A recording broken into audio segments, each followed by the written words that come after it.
Clap de fin pour la campagne électorale en vue de la présidentielle au Burkina Faso. 13 candidats, un fauteuil.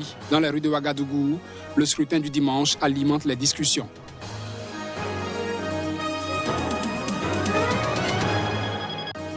Des vaccins contre la Covid-19 sur le marché, c'est imminent. Dans l'Union européenne, une échéance est même donnée, mi-décembre.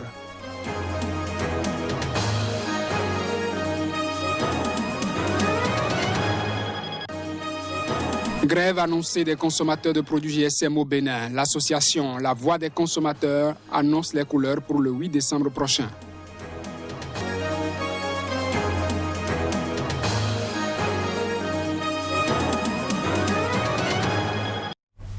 Bonjour à toutes, bonjour à tous et bienvenue à ce bulletin d'information. Au Bénin, les consommateurs des services des opérateurs de téléphonie mobile seront en grève le 8 décembre prochain.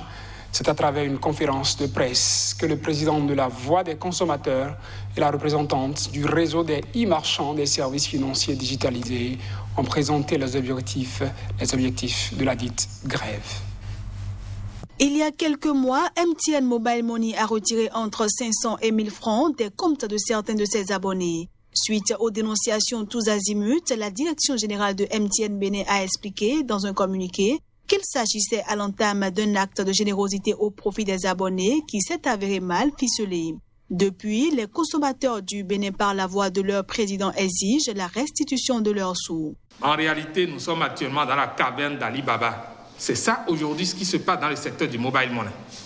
Nous espérons que votre implication va certainement permettre de nous restituer les 500 francs fois N prélevés sur les comptes mobile money des différents abonnés de ce réseau et que la transparence va naître dans la gestion de nos comptes mobile money, de nos forfaits Internet, et ce serait un incident clos. Plusieurs modifications des contrats ayant été faites sans leurs avis contrairement au code du numérique, les e-marchands distributeurs des produits Momo ont exigé la relecture des contrats dont les clauses sont léonines. Les contrats ont été signés et ils en ont gardé les 2 copies sans jamais nous laisser comprendre le contenu des clauses qui nous liaient dans le cadre de cette activité. Nous exigeons le respect de l'article 20 du Code du numérique, 2e alinéa. Halte au braquage des fonds de commerce des e-marchands, distributeurs des produits Momo. Face à ces différents moyens d'arnaque qui vident leurs fonds de commerce, les e-marchands distributeurs des produits Momo ont décidé d'unifier leur énergie avec les consommateurs du Bénin pour organiser un boycott retentissant sur toute l'étendue du territoire national le mardi 8 décembre prochain. Ce boycott consiste à 0 vente ou achat de crédits et forfaits, 0 appel, 0 Internet et 0 transaction mobile money. Des vaccins contre le nouveau coronavirus pourraient être sur le marché avant Noël. 2 sont déjà sur la liste d'attente d'autorisation de mise sur le marché dans l'Union européenne et le hockey est projeté pour mi-décembre. Plus de précisions. L'annonce est portée par le président de la Commission européenne. Les vaccins Moderna et Pfizer-BioNTech pourraient être autorisés sur le marché européen. Les discussions sont déjà en cours à cet effet. Si tout se déroule sans problème, IME nous dit que l'autorisation de mise sur le marché avec les laboratoires BioNTech et Moderna pourrait se finaliser dès la deuxième moitié de décembre 2020.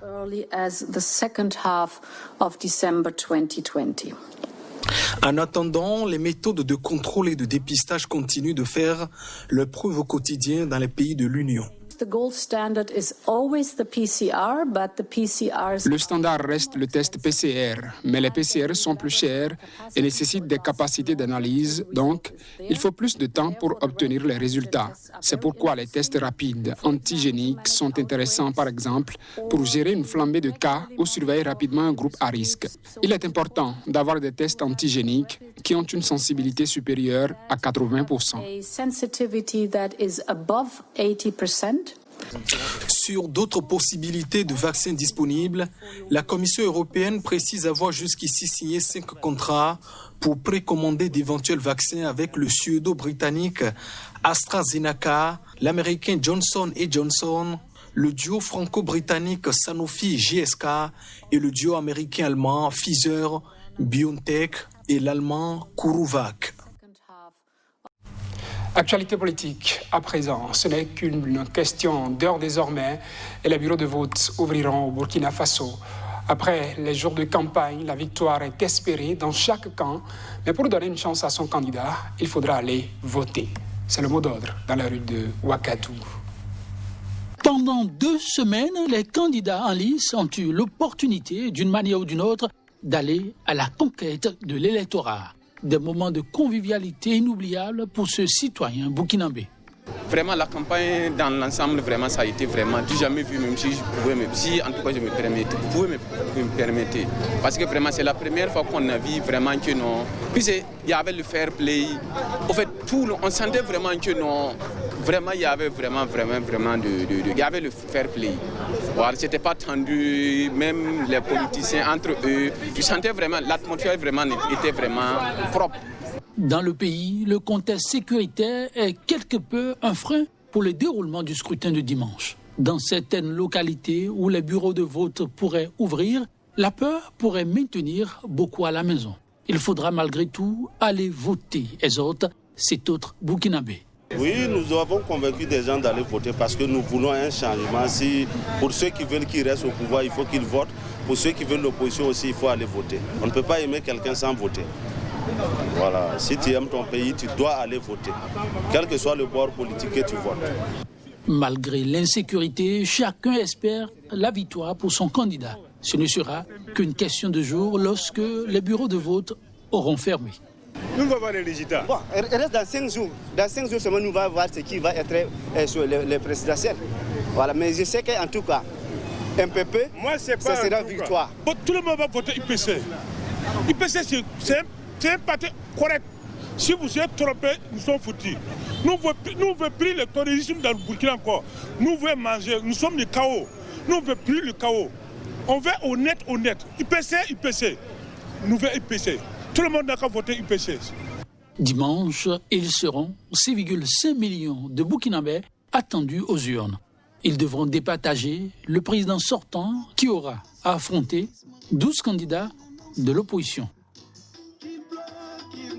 16 personnes ont été tuées en Ouganda après 2 jours de heurts déclenchés par une énième arrestation du candidat à la présidentielle de janvier 2021, le populaire chanteur Bobi Wine.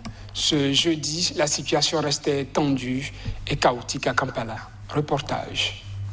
Les forces de sécurité ougandaises et les partisans du candidat à la présidentielle de janvier 2021, le populaire chanteur Bobi Wine, se sont affrontés violemment après l'arrestation de celui-ci. Robert Kyagulanyi, de son vrai nom, a été arrêté à Jinja, dans l'est du pays où il faisait campagne pour avoir, selon la police, violé les mesures de lutte contre le coronavirus lors de ses rassemblements. Fortement déployé jeudi à Kampala, la police a dispersé dans la journée par des tirs de gaz lacrymogène des rassemblements. Alors qu'un précédent bilan policier faisait état de 7 morts, le chef de la police de la métropole de Kampala a déclaré que le bilan est désormais de 16 morts et 45 blessés, certains grièvement.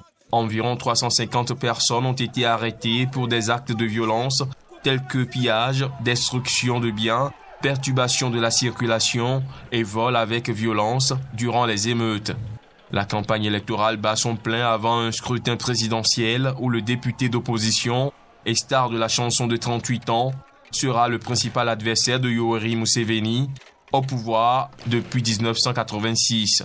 La Croix-Rouge avait indiqué tard mercredi avoir traité des dizaines de blessés, dont 11 par balle après plusieurs heures d'affrontements à Kampala entre policiers et jeunes manifestants, fous de colère après avoir appris l'arrestation de leur champion.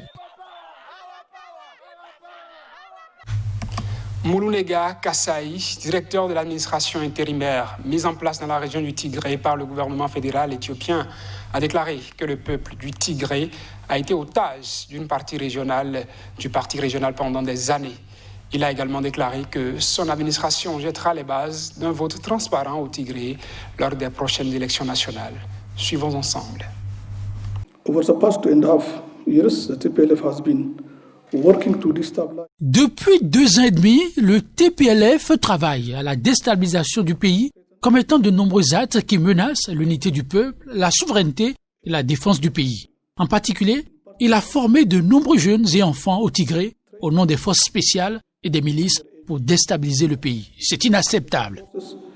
In the militias to destabilize the country. And it has been working. In the evening of November 3.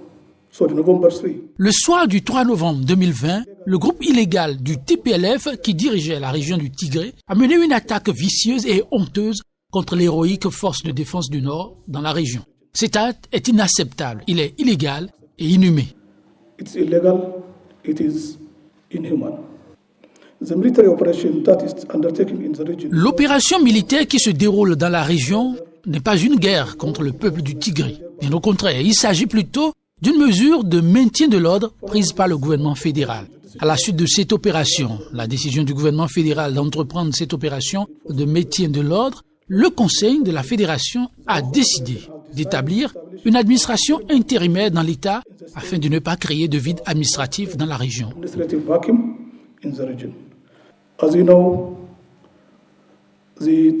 Comme vous le savez, le peuple du Tigré est l'otage du TPLF depuis de nombreuses années. Et il n'y a jamais eu d'élection participative, démocratique, transparente et confiante.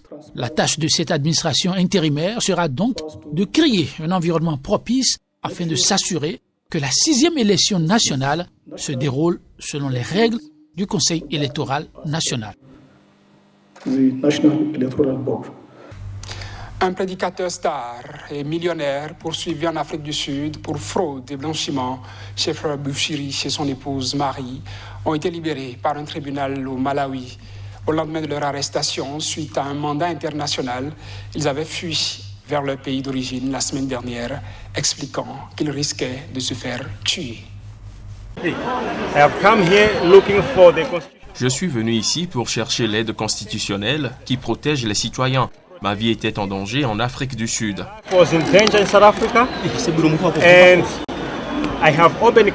J'ai ouvert des affaires contre des personnes en Afrique du Sud. Les policiers qui m'arrêtaient, beaucoup de menaces de mort, j'ai survécu à beaucoup de tentatives de mort et aussi à des extorsions. Il est tellement décevant que le gouvernement sud-africain ne fasse aucun commentaire sur ces personnes contre lesquelles j'ai ouvert des affaires. Je suis excité, mais je donne toute la gloire à Dieu. Ce n'est pas une victoire de ma part, ce n'est pas une victoire de mes avocats, c'est une victoire de Dieu. Toute la gloire et la louange vont à Dieu et nous croyons que la justice est sur le point de prévaloir. C'est tout pour ce journal. Merci de l'avoir suivi.